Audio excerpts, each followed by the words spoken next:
Kudang and talked about or criticized the Nigerians for the kind of training they were offering, they did not train from one particular tradition or from one school.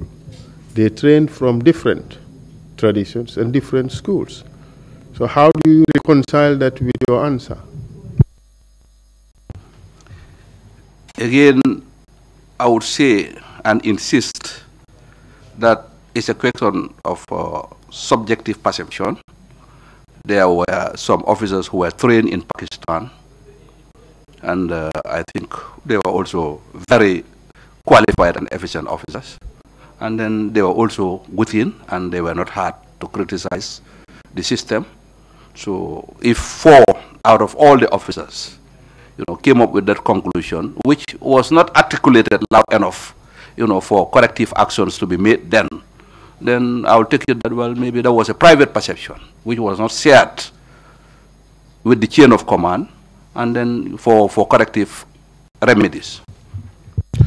Thank you very much for that answer. But in your view, as a superior officer, was that complaint legitimate? As I said, in the army, the system is that if a junior feels that something is not going according to what he thinks is the right way, there is an avenue for him to make his opinion known via the chain of command, and then a panel or his immediate commander would adjudicate. And if it is found to be something objective and based on concrete facts, remedial measures will be taken. That is certainly the procedure for making complaints in the army. But the question I ask is whether the grievance that those officers had at the time, whether that grievance was legitimate in view of the facts, or wasn't it? By and large, I think it was not legitimate. We have heard that the political situation that existed at the time in 1993 and 1994 badly affected the soldiers in the Gambia National Army.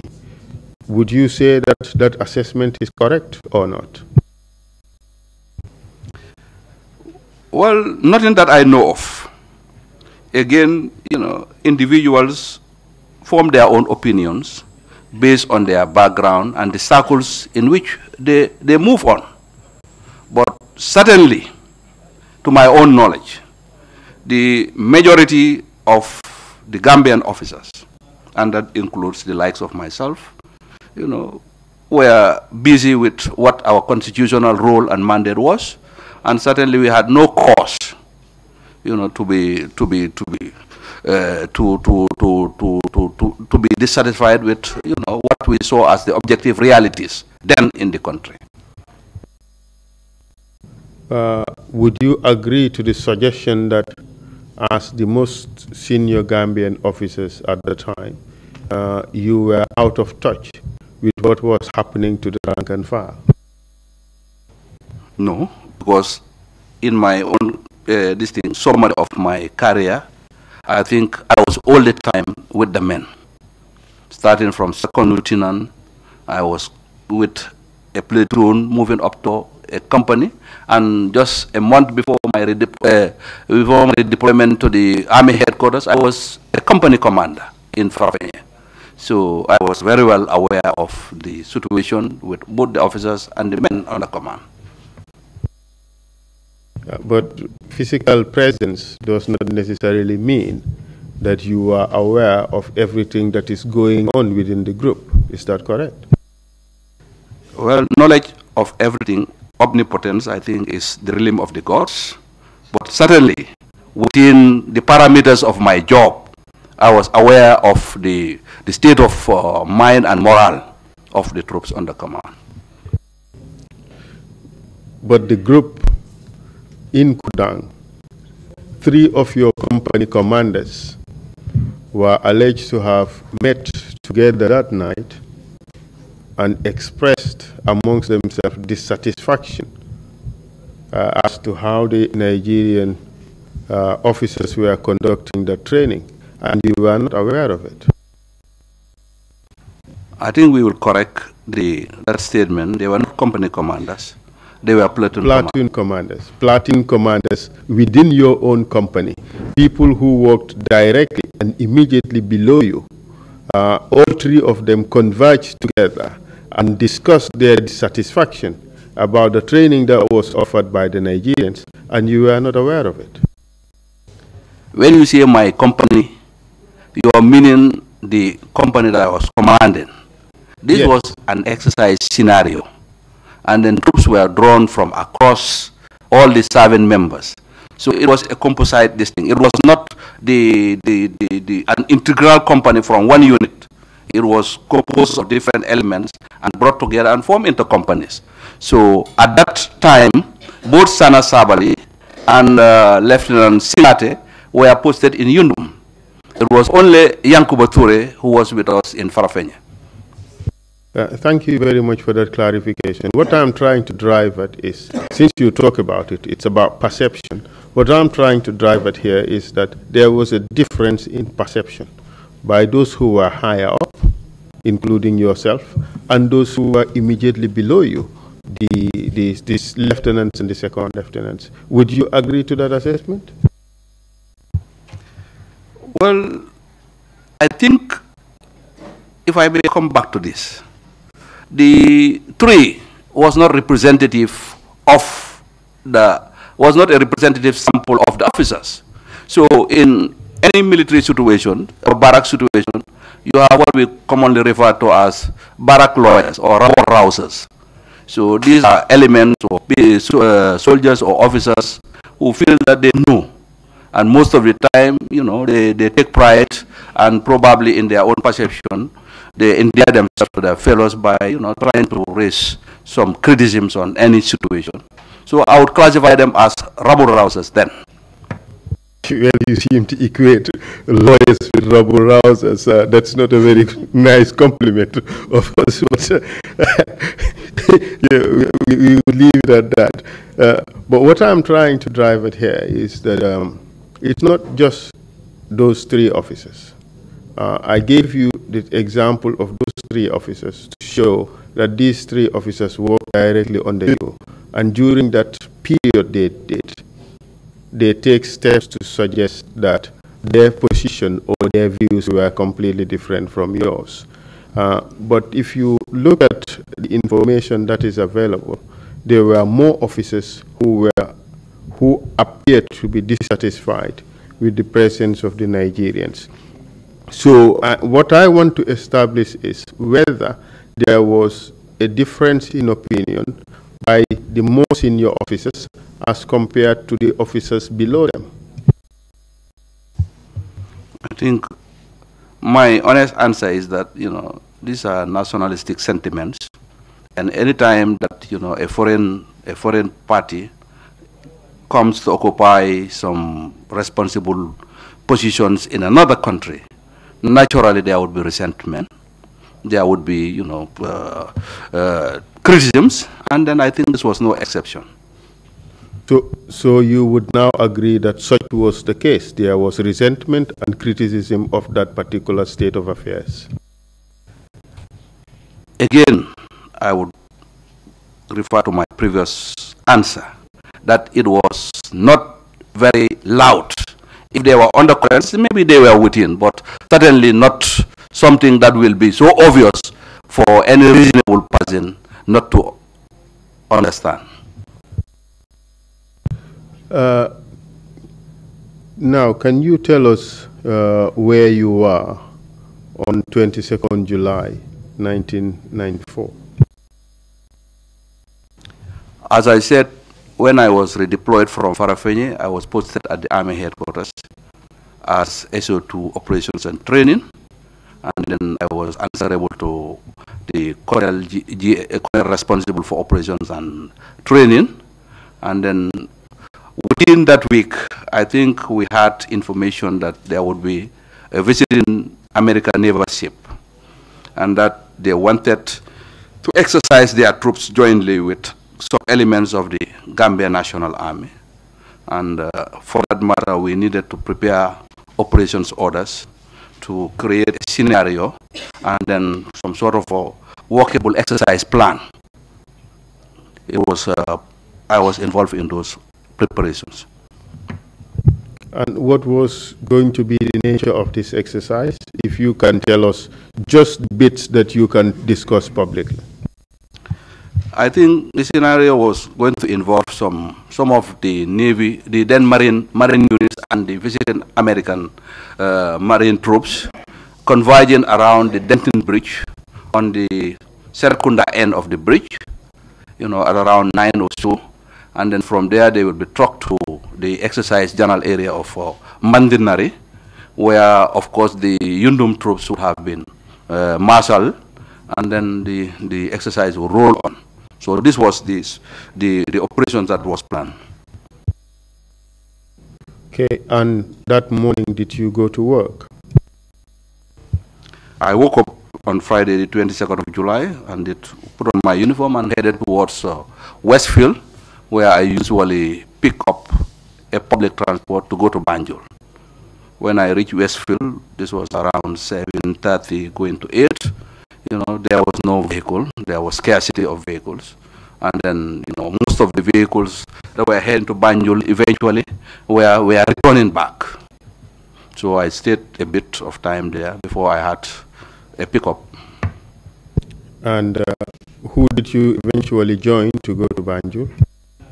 As I stood there, Captain Ibrahim Kambi drove in his private vehicle, and then I think he was with Captain Wilson, Ben Wilson. They picked me up at that point. What happened after they picked you up? Well, we headed to Banjul, and around Steam Corner, the traffic started to dense, and then at some point we were moving very slowly.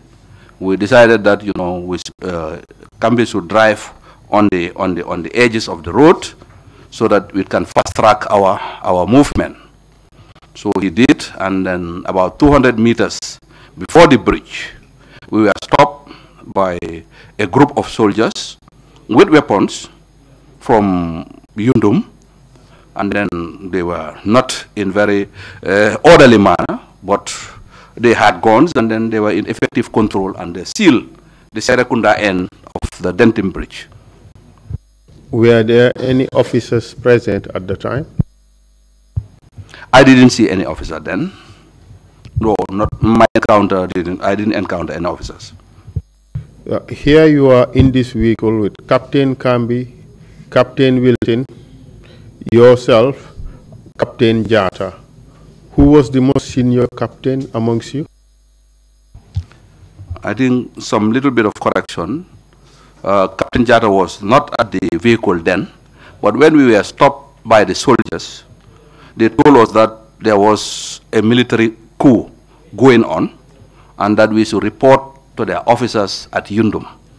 And then they named Sana Sabali and Lieutenant Singate.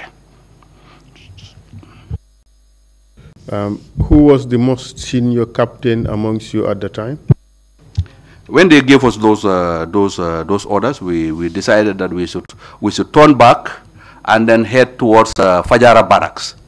As we wheeled the vehicle to join the other lane, then we saw Captain Jatta Babukar and then Lieutenant Alpha Kinte. So they flagged us, and then we let them in, and then all of us proceeded to Fajara Barracks.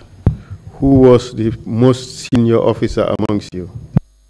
I think by rank, Captain Jatta or Wilson was most senior. I cannot remember specifically, but in the order of our commissioning and promotion, it was Jatta or Wilson Jatta, then myself, Kambi, and then Lieutenant Alpha Kinte. Who amongst you spoke to the soldiers you found at the bridge? I think Kambi or Wilson spoke to them, but later Jatta also was able to tell us that the soldiers have sealed the bridge. He's been told the same message with us. At this stage, was any of you armed? No. We were not armed. Did you comply with the order that was given by the soldiers who sealed the bridge? Yes, we had no option, so we decided that instead of going to Yundum, we should fall back to Fajara barracks, which we assume at that time was still under loyal command, so that when we go there, we can join, the officers, the gendarmerie officers or the tactical support or group officers who were there, and see what we are going to do with the situation. What time did you arrive at the bridge? We arrived at the bridge at that time of around 9:30 or 9 somewhere, going to 10. I definitely don't remember the exact time. Can you tell us what the situation was like around the bridge? I think there was commotion, there was panic, because most of the commuters who were heading to Banjul were either blocked. Those of them who were not patient enough to wait were torn in at their various points to head back to Serekunda. And then, the group of soldiers that we encountered completely sealed us, and we didn't know what, about 200 meters from the bridge, so we couldn't see what deployment was on the bridge. What was their posture, of the soldiers you found sealing that end of the bridge? I think their posture was very, very, very aggressive, because naturally as soldiers, when you deploy them on live operations, in a coup, certainly it was not a party. So it meant they had orders that they would go along with whatever orders they were given. How were they dressed? The regular GNA camo with some weapons and some magazines, with their weapons also loaded with with magazines, which I assume with live rounds as well. Would you say that they appeared battle ready? Yes, they were in battle order. And you left the bridge and you said you headed to Fajara barracks. Yes, we headed to Fajara barracks. By the time we reached the gate of Fajara barracks. Why Fajara barracks instead of Yundum barracks? Because at that time, as officers, we didn't want to jump into a situation that we didn't know.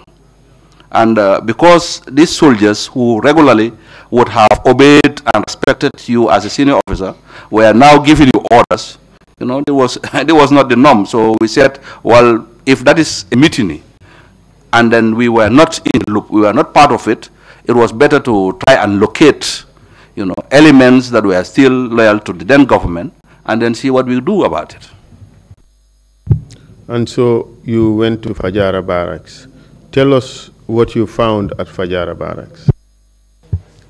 At Fajara, we met that the camp has already fallen, and then we met another set of soldiers manning the main gate to the barracks, and then they also ordered and advised us that we should now head to Yundum to answer to their commanders.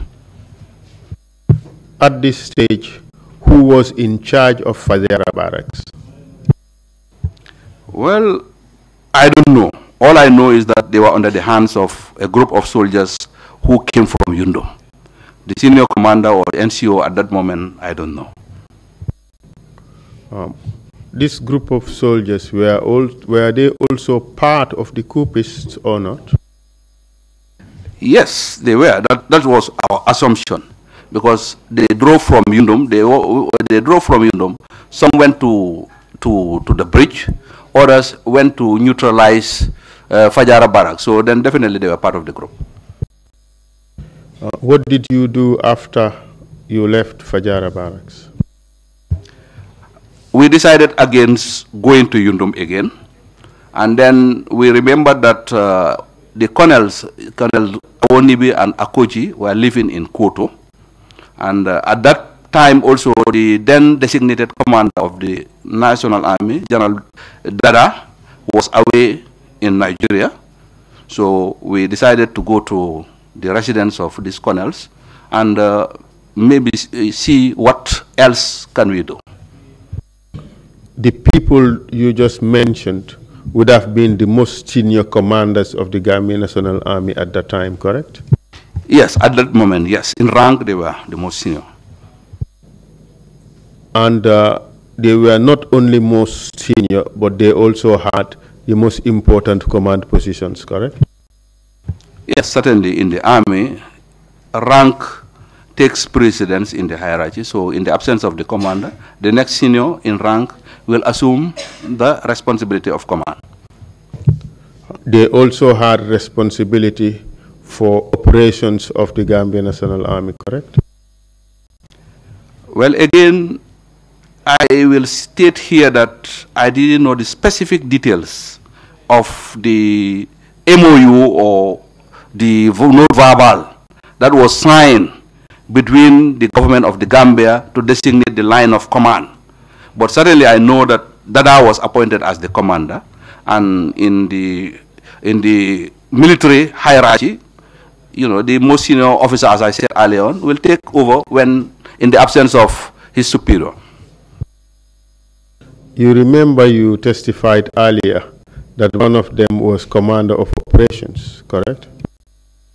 Certainly, you know, if in the military order, if the commander is away, the operations, the guy responsible for operations takes precedence over the admin and would assume the command. And is that the reason why you decided to go meet them instead of going to Yindum? Yes, that is correct. So, did you find them at their residence at Kotu? Yes, we did. When we reported, they briefed us on the information they had about the situation in Yundum and what they were able to glean from their communications with their other feeders. Can you share that information with us? Well, they told us that, you know, some elements of the soldiers with some junior officers at Yundum had beaten it earlier that morning, arrested some officers, seized the armory key from the adjutant, and then opened the armory, armed the rest of their supporters, and then had moved on to take the bridge, the Denton Bridge towards Banjul, and which we confirm. Do you recall what time you arrived at the house of the colonel in Kotu? I think this was upwards of 10 going to 11 in the morning. Having received that information, what did you do? Then naturally, you know, as officers, we looked at the situation and then discussed on what to do. Then we decided that we should contact the CO at 2 Infantry Battalion in Farafenye, who was Colonel Salik, and then ask him to mobilize the soldiers and the officers, arm them, and then give them conveyance to head towards Bara, so that they can cross to reinforce the soldiers from the Banjul, in Banjul then. Before all that happened, did the Nigerian commander of operations, who was now the de facto commander of the army, did he take charge of the situation to deal with it? Well, yes, by all intent and purpose, given that, you know, he was restricted to his house, and then whatever leverage he had was being exercised via the landline, the telephone. You know, I think, yes, he took charge of the situation.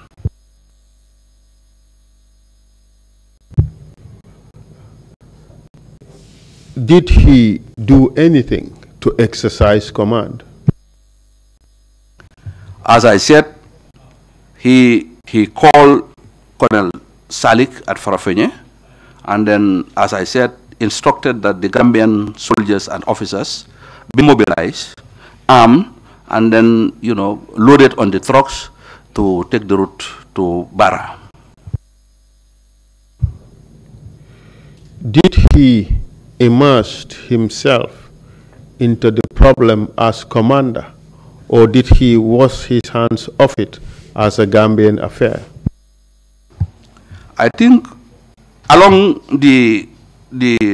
whilst we were there going through it, it naturally dawned on us that this was going to be certainly viewed as an internal Gambian affair, and that, you know, even whereas at that time command responsibility would naturally fall onto him, they were being careful to really take charge of soldiers and venture into a military operation then. In a sense, that is a nice way of saying, he said, hands off, we Nigerians, you Gambian officers, take charge of the situation, correct? I think that point would come later. But from that point up to the time that maybe your subsequent questions will reveal, he was sort of supportive, advising, and then coordinating. At what point did he say, if at all he did, say this is a Gambian matter, you Gambian commanders take care of it? I think when we gave those instructions to Colonel Salik, troops were mobilized under Captain Jiba, who was the most senior Gambian officer, Sam Jiba, and then among the platoon commanders were Lieutenant Samper Mendy, late now. There was also Lieutenant Yankuba Toure. There was also Lieutenant Vincent Jatta, and the complement of senior non-commissioned officers and soldiers that were formed up. Exactly the number, I don't know, but a detachment, a group of soldiers were eventually mobilized. And then I think we also had a problem of transportation. When the critical moment came to load them into trucks, the army truck that was there, or the army trucks that were there, was not functional.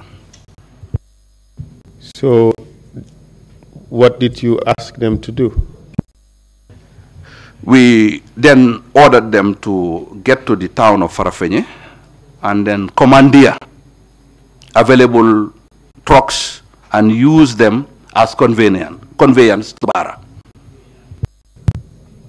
Do you know whether they did that? Yes, certainly they did that, and then they eventually boarded some vehicles, trucks, or whatever, with buses. I didn't know the details of that, but they were conveyed to Bara.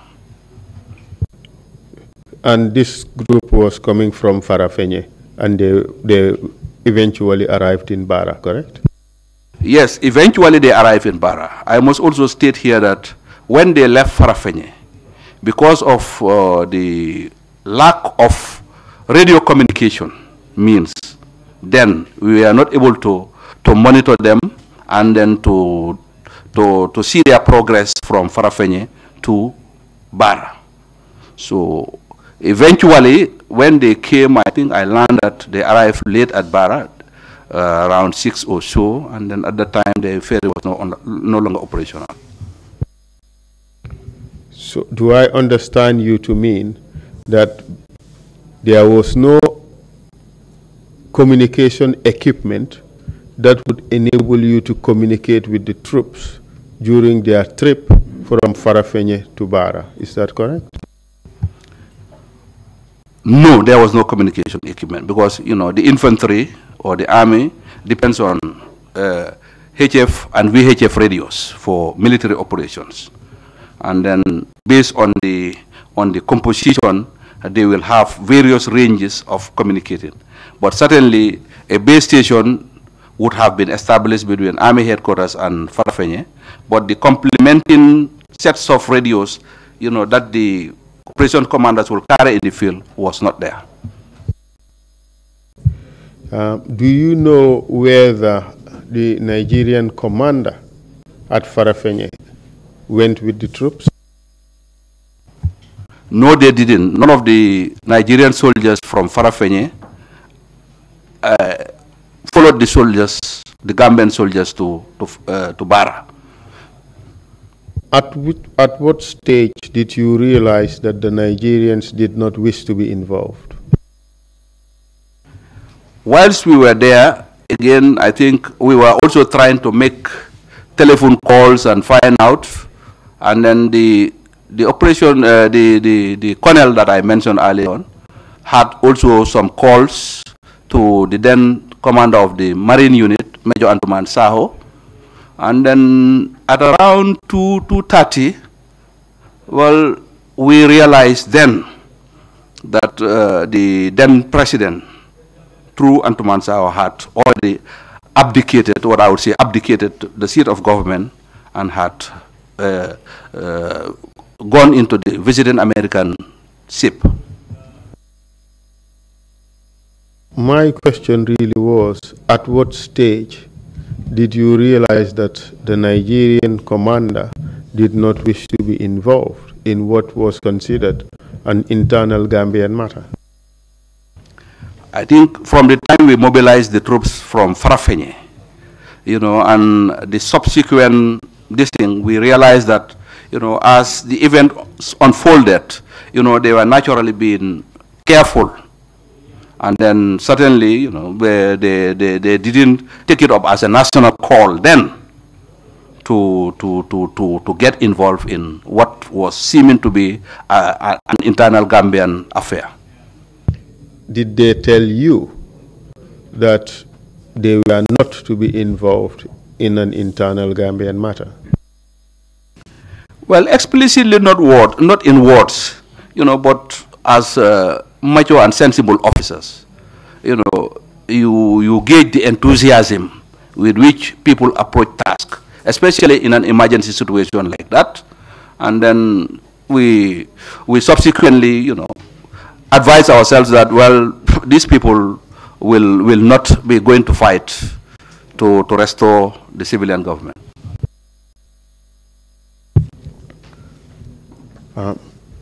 What was the net effect of such lack of enthusiasm by the Nigerian commanders of the army?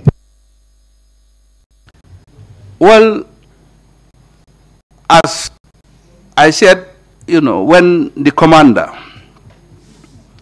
is not very enthusiastic, then initiatives will not be very many. So ultimately, it dawned on us, the Gambian officers, that maybe this was outside their mandate, and that if there is going to be any solution to the situation, it must emanate from us.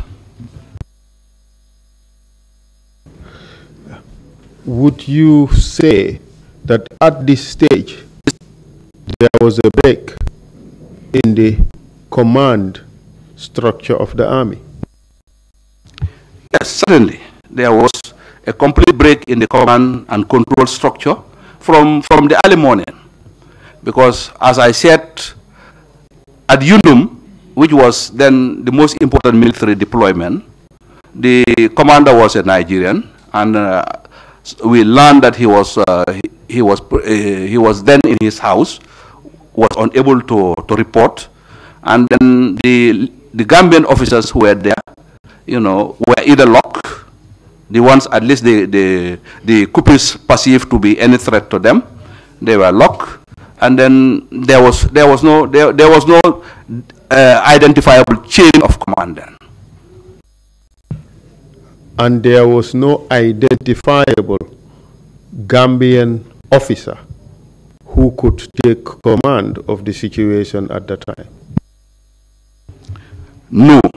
From our corner, then I think we knew, as I told you, we had the seniority. We know who was senior, but certainly this was an operation sales now, and anybody was free to make an input. Apart from the 3 or 4 captains who were present there, was there any Gambian officer who was senior to you? I think, yes, at that time, if I remember very well, Major Chris Davis was the most senior Gambian officer. And then I think he was appointed as the Battalion 2IC in Yundum. I stand to be corrected on that. But yes, in country, Major Chris Davis was the most senior Gambian officer, and then by rank also, Major Antuman Saho was also senior. He was at the Marine unit. And the rest of the senior ranks were Captain Ablai Conte, who was on military training in the US, and Captain Omar Fai, and then Babukar Jatta and Wilson, in descending order like that. Would you agree that when the Nigerians relinquished command or relinquished the responsibility to address the situation, it created a command vacuum in the structure? Certainly, yes. At the army level, there was a command vacuum. Thank you very much for that. Let's now proceed with what happened after you spoke to Major Antuman Saho at around 2:30. What happened after that? When we spoke to him, he informed us that then President Sadaud Jawara and some of his cabinet ministers, I think it included the Vice President, Sehu Sabali, or the Finance Minister, Bakari Bunja Dabo, and I think later on the then IGP, Inspector General of Police, Pasala Jain, all boarded the ship, and some other ministers and other senior government civil servants. Having received that information, what did you decide to do next? Well, we thought then that, you know, there was no political leadership in the country, because according to the constitution, which I later referred, you know, the president was then the commander-in-chief, and then even whereas he was a civilian, I think his duty to the state required that if an emergency comes in, he should take leadership of the situation. And then since he had most of his senior advisors at the military, then in Banjul, we thought that as a minimum, there should have been some announcement to the nation to inform the general citizenry of the situation, and then also to declare it as illegal, and then to order not only the security forces, but all Gambians to start to do whatever they can do to stop it, which didn't happen. And then I think when the soldiers at the bridge and then along the way to Banjul learned that, you know, there was a vacuum in the political leadership, then there was this implosion of the security of the state. And then when we got the message that he has boarded the ship, the Nigerian colonel then turned to us and said, well, young officers, this is a critical moment in the destiny of the country, and then it is up to you to go and see what you do with the situation. And what kind of advice, what did you understand him to mean when he said to you, you go and take care of the situation? I think at that time we had a fair view of the characters who were leading the coup. So can you explain what that means? A fair view of the characters. Tell us about these characters and what you understand, what you understood they were like at this stage. I think at that time, based on the information we had, we knew that Lieutenant Sana Sabali was very critical. Lieutenant Edward Singate was very critical. Yaya Jammeh was also very critical. For Edward, we thought that he was a rash officer. Rash. Yes, he was. R-A-S-H. Rash officer, yes, please. And then, you know, he was adventurous, and then had a little bit of an exaggerated sense of ego and importance. Yaya Jammeh? For Yaya Jammeh, quite honest, I didn't know much about him, because he was coming from the gendarmerie. And then the little encounters I had with him was that, well, in our military standards, he was not a very fine-tuned officer. And then intellectually also, well, he had a little bit of, logical deficiency. How about discipline?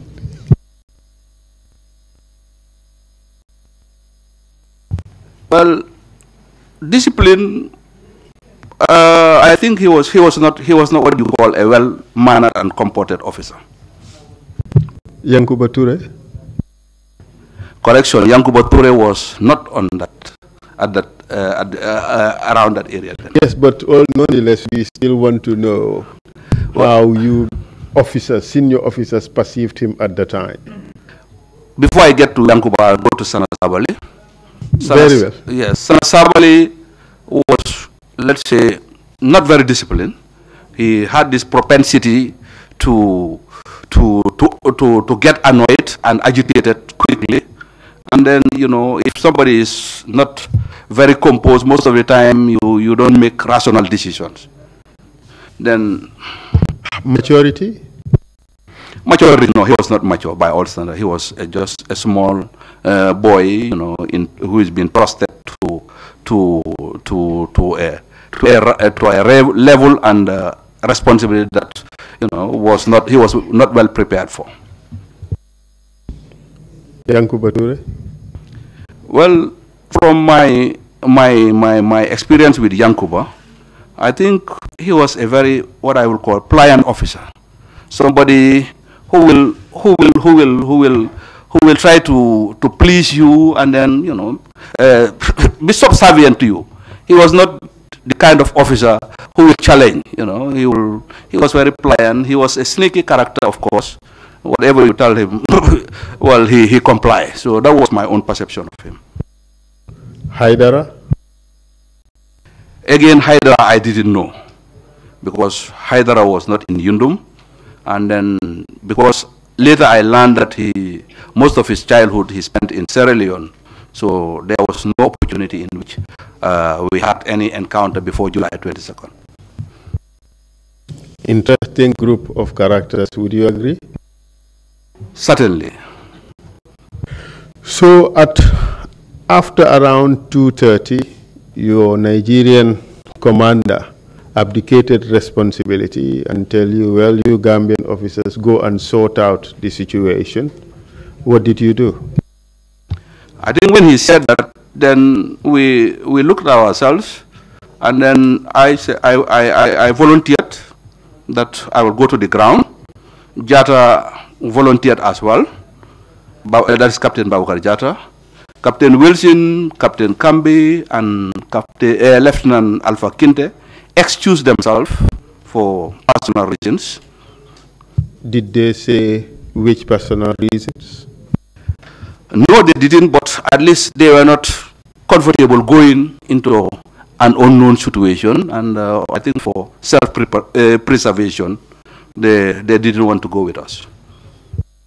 And what did you do with Babukar, the two of you who decided to go and deal with the situation? We had no vehicle, so we pleaded with Kambi to drive us to the Senegambia Beach Hotel area, where we persuaded one of the local tourist taxi drivers to drive us to Banjul. Did you encounter any difficulty arriving in Banjul? No, there was no stop, there was no checkpoint. We drove from Senegambia via this Battle Hardin highway, then to Westfield, and then straight to the bridge. At the bridge, we cross. At Bond Road, we wheel, and then drove to the Marine Unit, where we met Major Antuman Sao. Did you encounter any soldiers at the bridge? Suddenly, they were not blocking the bridge anymore. There was no deployment of soldiers. I think if there was any, it would have been the regular ones who are going and coming, but not any military checkpoint also. And do you recall what time you arrived at the Marine Unit? I think we arrived at the Marine Unit a little after 3, going to 4. I was not very conscious of time, but that was around the time we arrived at the Marine Unit. Tell us what happened when you arrived there. When we arrived at the Marine unit, we went to Major Saho's office, and then he told us, he confirmed what we have earlier learned, that the soldiers have taken over State House. The then president and most of his senior listing have boarded the visiting American ship, and that he was visited by, at some point, by Sana Sabali, and then I think it was Second Lieutenant Edward Singate, and then at that time he was under compulsion to comply or to behave himself. What do you mean by that?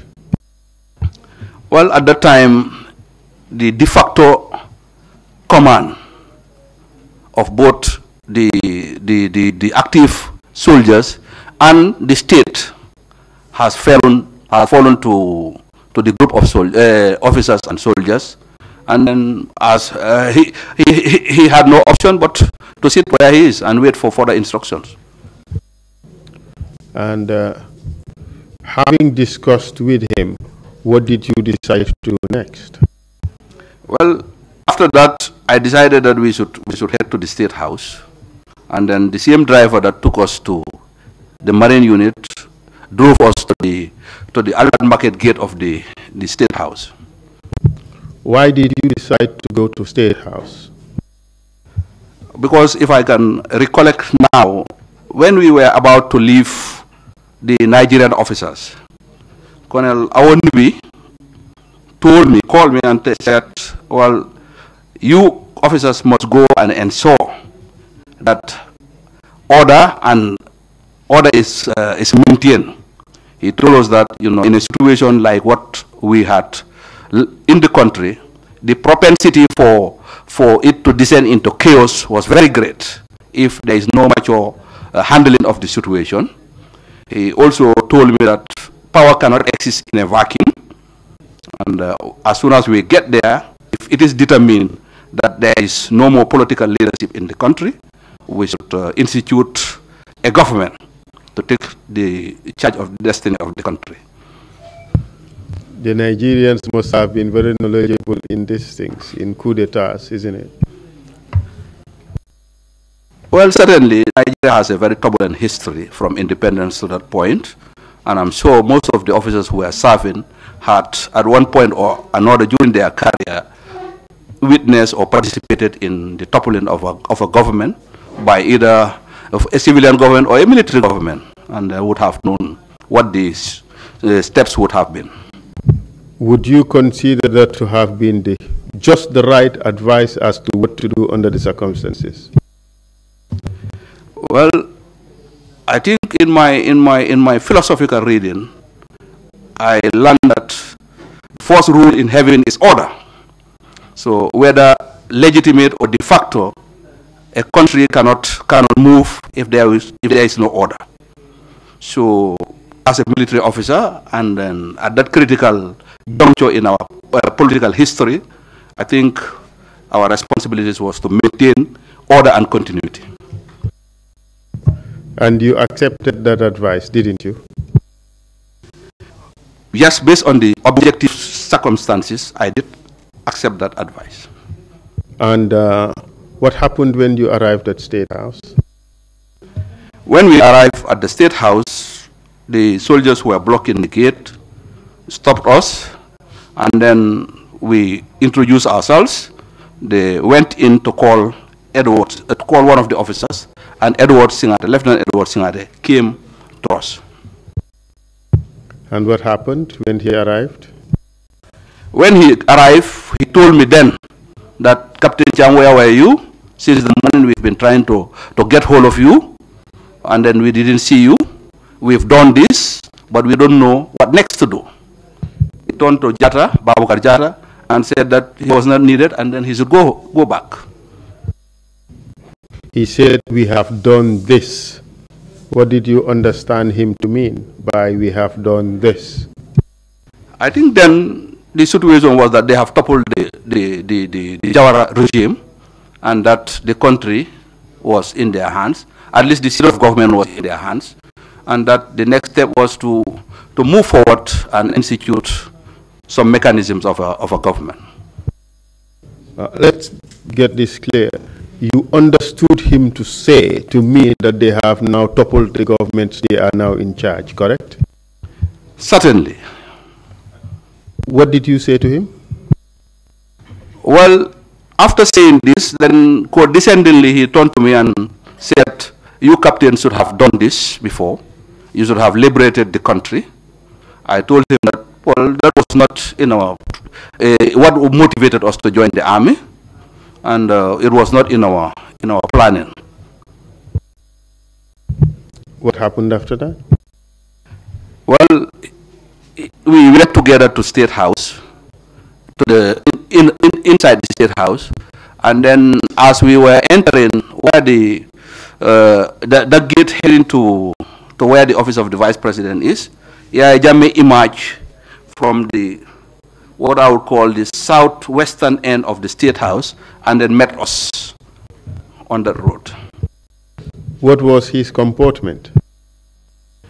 Well, he was in a very elated mood. He had a uniform and some local jujus which were crisscrossed across his uniform. And then I think there was a sense of satisfaction in the achievement that he had at that moment.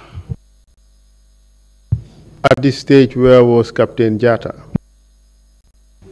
As I stated, he was ordered by Singate to go back. So then I asked the driver who conveyed us to that point to drop him at the Gambia National Army headquarters and for him to wait for us. Did you ask who was in charge, who organized this coup? I think when we met Yaya and Edward, they then came up and said, the four of them, him, Lieutenant Singate, Second Lieutenant Singate, Lieutenant Yaya Jammeh, and Second Lieutenant Sana Sabali, together with Second Lieutenant Sadebu Haidara, with some unnamed senior commission officers, were the architects of the coup. Considering that they sent Captain Jatta away, what did they need from you at the time?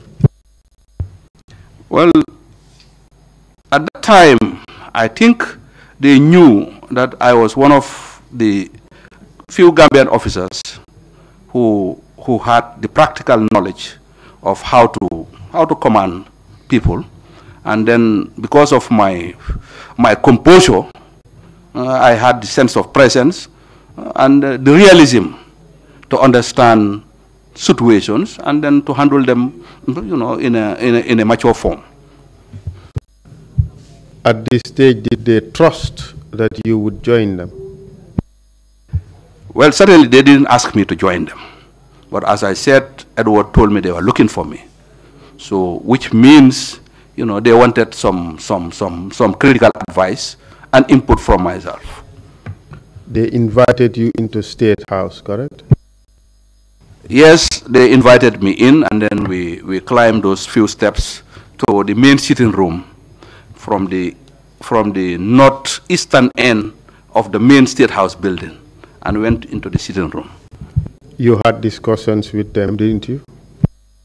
Yes, as we entered there, and then we sat, and then a group of officers and other ranks started to collate around where we were sitting.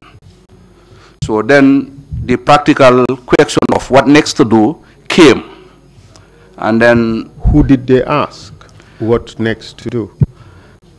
Well, as I told you earlier on, when Edward encountered me to the gate, he told me very clearly that they've overthrown the government, but they don't have any further plan of what to do. And that was why they were looking for me. They didn't know what to do. Those were his words, weren't they? Yes, those were his exact words that were spoken to me. And that was why they brought you in, correct? Well, I think that was part of the reasons they brought me in. At that meeting, could you tell us who else was involved? I was certainly present. Samsudin Sar also was present. What rank at the time? At that time, he was the captain, and he was attached to the Ministry of Defense as an SO1 liaison officer at the Ministry of Defense for the GNA. Who else? Lieutenant Yai Jammeh was there. Lieutenant Edward Singate was there. I think, if my memory serves me very well, I think Lieutenant Suare was also among, probably Captain Sonko, but these were the prominent people I can now remember. Can you tell us what happened there? Then we said there is a need to set up a transitional council, and then I coined the phrase Armed Forces Provisional Ruling Council. And then, as we were deciding on the number that would compose it, well, we settled around 11 people to be made up of 6 from the Gambia National Army, 3 from the then defunct Gendarmerie, and 2 from the police. So that would make a total of 11. Who made that proposal? Well, when we agreed on the name, the nomenclature of the council, then it was an open forum. So, but basically, I would say myself and Samsar eventually guided that decision, because we decided we wanted to have an odd this thing, so that in our perception then, whenever the council would have been the supreme organ of the state, and that we thought that based on the traditions of military rule, there would have been at least, if not, there would have been internal democracy and internal debates, and then whenever an important issue comes, ultimately it will be subjected to a vote, and then the majority or the simple majority would carry the day then. How was that proposal received? Well, by and large, it was okay, to the point, but before we could reach on a decision, Sana Sabali, who was away, stormed in and came, and then he expressed dissatisfaction that, being a central member of the group of 4 that overthrew the government, he was being excluded in a critical and important decision like the setting up of a council. Can you tell us how he described the situation?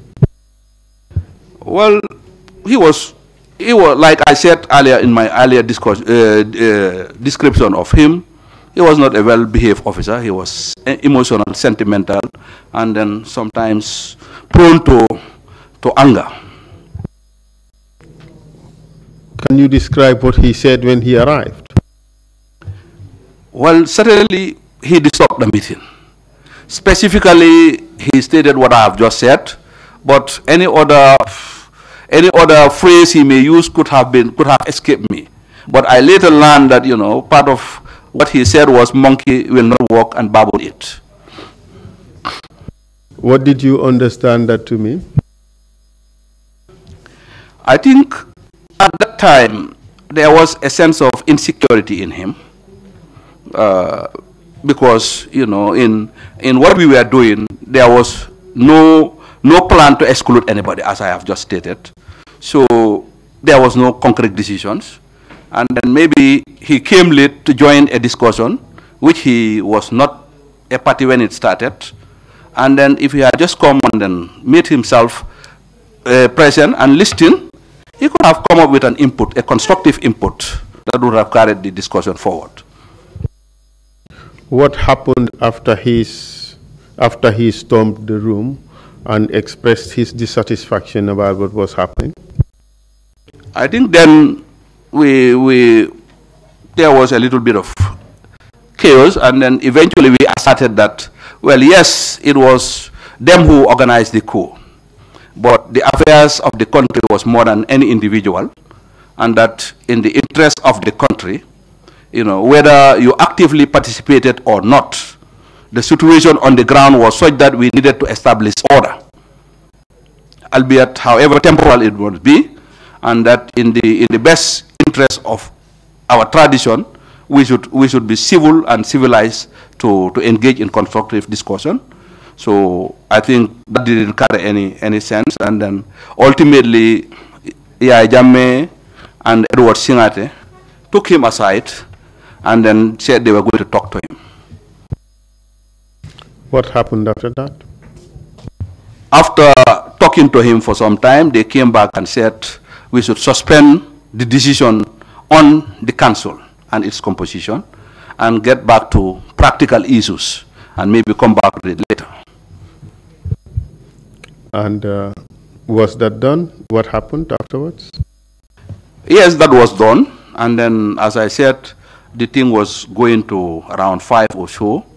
And then eventually information emerges that some group of soldiers or NCOs were starting to head on a looting spree. We also had information that there was some mobilization from Senegal heading towards our borders, and then we needed to deal with the situation. At this stage, was there any announcement as to what had happened to the country? I was told, I didn't hear it, but they said at one point, Captain Modu Sonko went into one of the radio stations and made some announcement.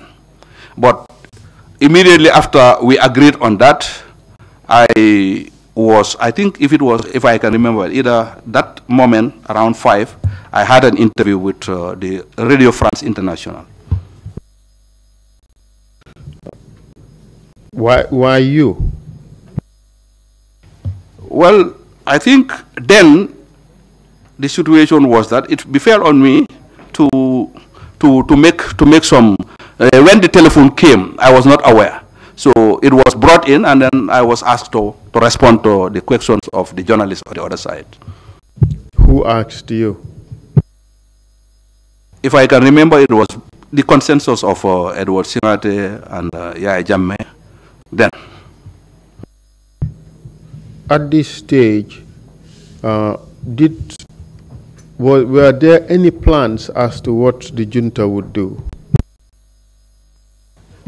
As I said, there was no concrete plans. At that time, we were about to make a decision on the setting up of our Armed Forces Provisional Ruling Council and determining the membership, which was interrupted. And then there was this report that, there was some threatening developments, both internal and external.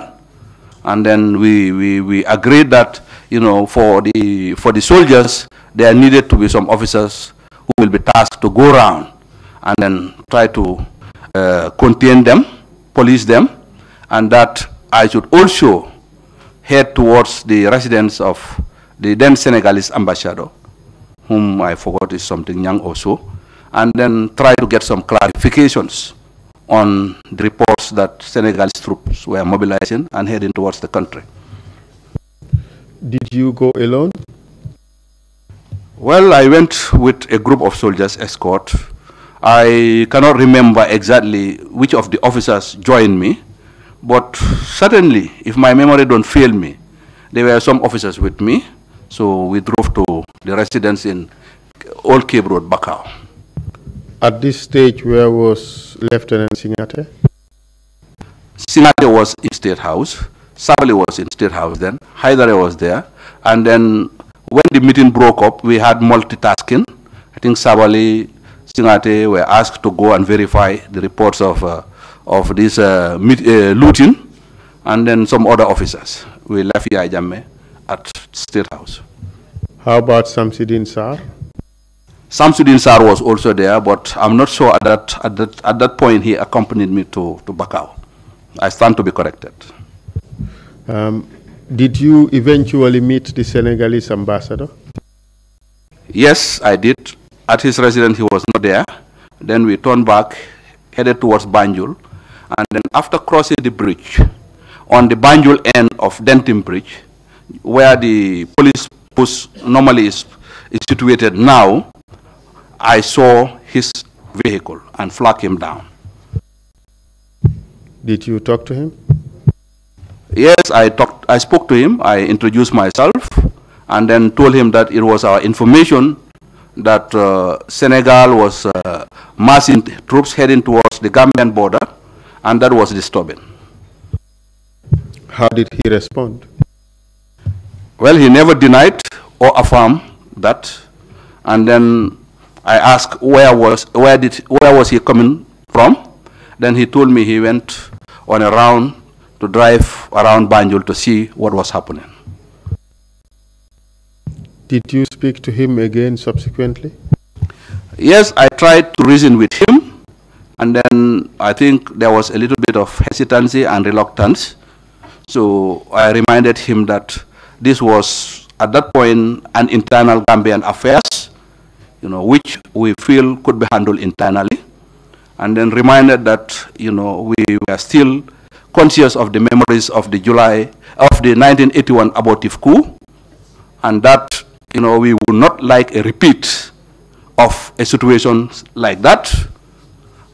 And then I told him, among the other things, that, let him convey our goodwill to the government of Senegal, and then our willingness to discuss issues of common bilateral interest once this dust settles down.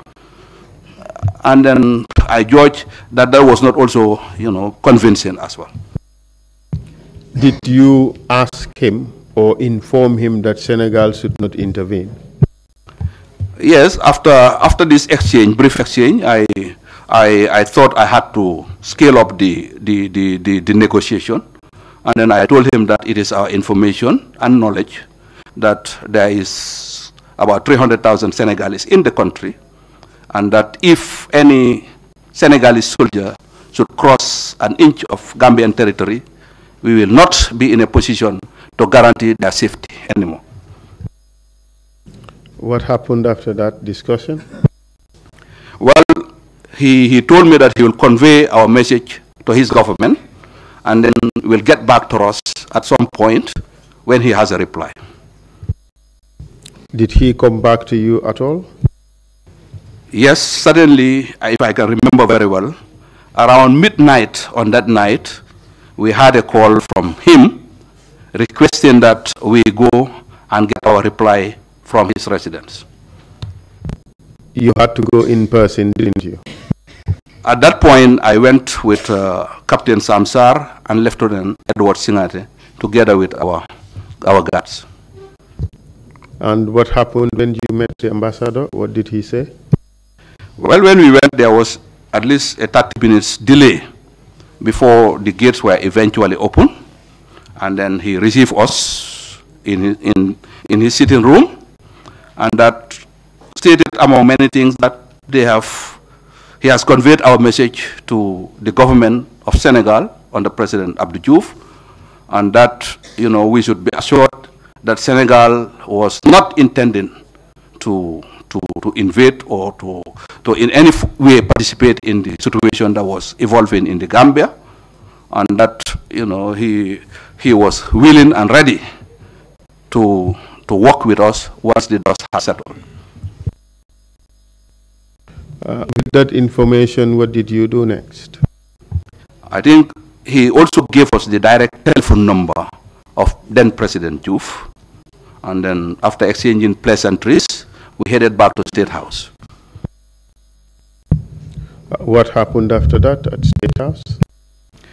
When we went, we debriefed the rest of the council that was not there. That's Sana Sabale, Jamme, and then we gave him the number. And then it was already late. I think he tried, but the number was late. So we said that early morning he will make a call to President Diouf. Was that call in fact made? Yes, the call was made in the morning of Saturday before we went out. And then, there were pleasant exchanges. And then I think even the Jamme spoke with him in some French, some form of French. And then there was at least an evolving bond then. You received support from Abdou Diouf at this stage? Well, I will not call it support, but at least we received understanding that he will remain neutral to the events, and that our worst fears of, him deploying Senegalese troops to the country was allayed. Thank you very much for that answer. Mr. Chairman, it's 10 minutes to the lunch break. I now cede the floor to the commissioners for questions. Thank you very much, Council, for that, and thank you, General Cham. General, when you made the switch to go to State House, work with the officers who have now overthrown the constitutional order, did you struggle with balancing perhaps your commitment to maintaining or respecting the constitution of the country with what seemed from your testimony to be a motivating factor for you, the existence of a power vacuum? And this was perhaps what got you involved with them. Was there any struggle in your own mind how to balance these two things?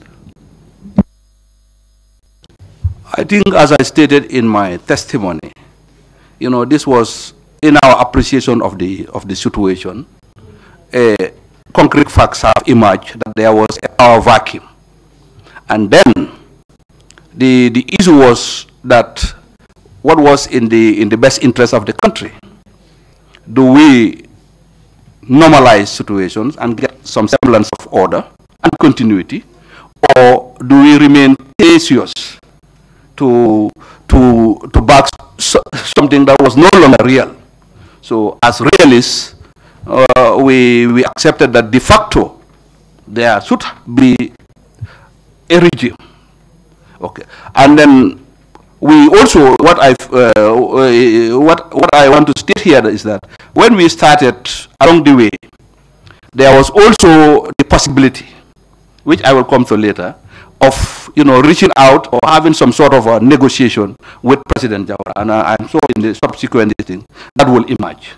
So at that point, personally, I was guided by what, in my own perception, was in the best interest of the country.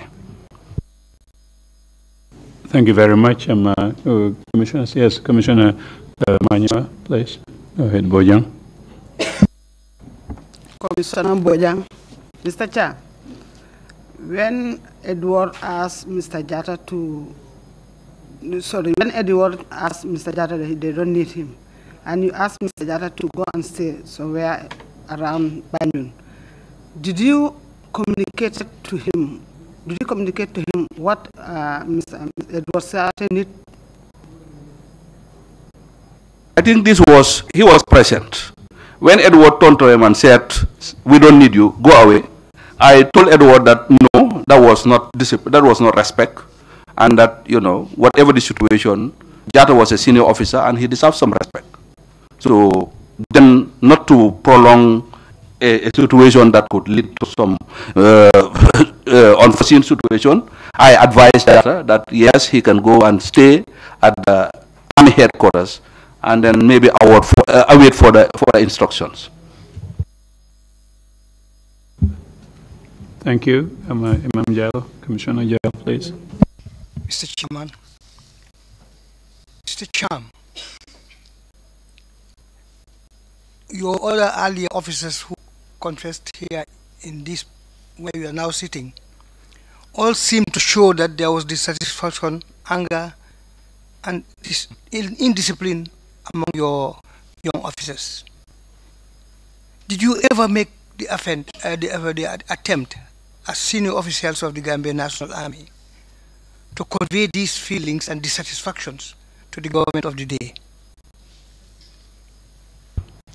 There is a system in the army which was known as Dorba, which is a forum where undercommands will meet at intervals with their commanders, and that any issues of discipline, welfare, or whatever would be aired on those Dorbas. And I can remember very well that where I was posted in Farafenye, we used to have regular Dorbas, and then we used to have this session. The Dorba is a very free environment. A private soldier can stand up and say anything he feels and ask any question he wants, and then the command is obliged to give answers without any consequences. So I was not posted at Yundum where they were, but I think such such forums would have been available to officers, and then I think all the officers would have known that there was a channel in which to convey your grievances or whatever. Thank you, Commissioner Jones. My question is, did you convey these feelings and thoughts to the government of the day? I think you are asking me whether personally I did convey that. And I said that in my own establishment, before my posting to the Army headquarters, which was 2nd Infantry Battalion, I work under a commanding officer, which was Lieutenant Colonel Salik. And as a company commander, there were instances where such forums were held. And if these forums are held, there is always a secretary, which is the adjutant, who jots down the questions, the answers, and whatever decisions were made. And then it was also the responsibility of the command to convey those to higher command. So specifically, at no point during my career was I directly responsible to communicate to the then political masters. But yes, our inputs and the concerns of our officers were conveyed via such forums. Thank you. Commissioner Jones. Commissioner Jones. Thank you, General. In your testimony, you explained or you gave us an indication as to where the Nigerians were on the day of the coup itself. Do you perhaps by any chance know where the U.S. officials were, those who were supposed to take part in the training, as well as Gambia counterparts who were supposed to be part of the exercise? Because you had indicated earlier that it was supposed to be in different locations. So do you know what happened to them, and particularly for the U.S. counterparts, do you know where they were on the day of the coup? For the troops at Yundum, I think they would have been in Yundum, and whatever plans were made must have been aborted by the eventual developments. For the American soldiers, they were in their boat, because ultimately, when the situation descended into chaos, I think they didn't venture out of their boat. And in my subsequent testimonies, I will state to this commission that at one point their commander actually came to meet us at State House. Thank you. Commissioner Carr. Commissioner Carr, I hope with this question I'm not preempting the legal team, but I want to know what criteria was used to distribute positions to junta members, as well as recruit civilians into the new administration. I will ask advice from the lead counsel to state whether I can preempt the subsequent testimonies or wait for the appropriate time. Well, the commissioner asks a question. It's for him to decide whether he wants an answer or not. But this is something that we would come to in the testimony. So if Commissioner Carr is a bit patient, I am sure the testimony of the witness would cover that point. But we are in your hands. I think well said. Just a little summary of what will happen. What I would state, I think one of the criteria then when we managed to set up a semblance of order was that we will cop in some professional, civilians, with some knowledge or a repute for their areas of competencies into the council as ministers. Thank you. Preempting seems to be alluded to. So, Commissioner Carr, if you don't mind, hold the question until in the afternoon. Any further questions, Amy? Commissioner Samba? Commissioner Samba, Mr. Cham, I want to ask these questions because since you were in Farafenye, Kudang, and then Bara, where was Yaya Jammeh?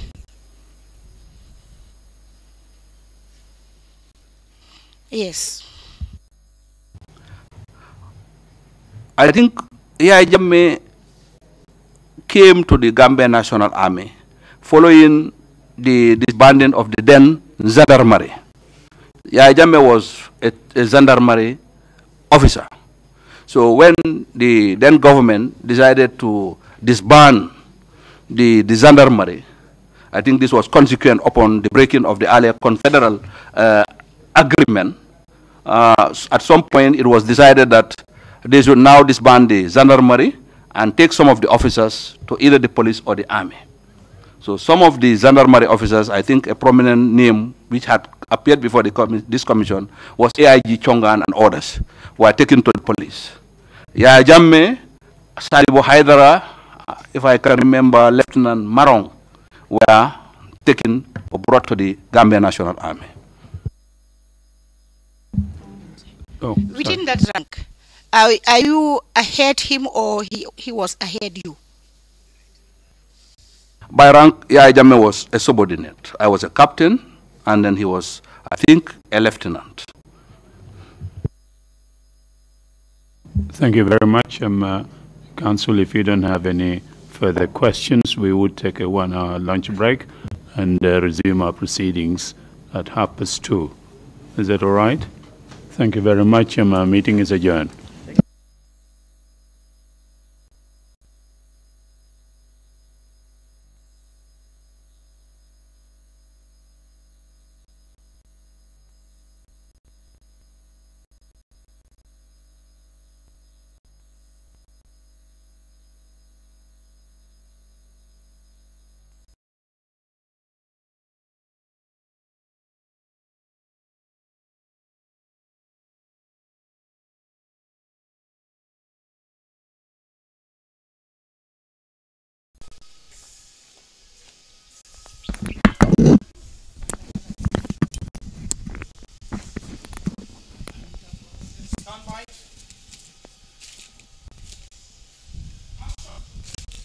Assalamualaikum badimulum balkontuna bismillah ya dinkrato dami alongo lewti RRC duns hotel ko sato kono siome alonko bakere ni sedar kuma kangola membe den to nyala karola membo ta mola sediaroto memo general mamacham ay tandiro ke ko me alonko wole bakere nun o wa sonyina 99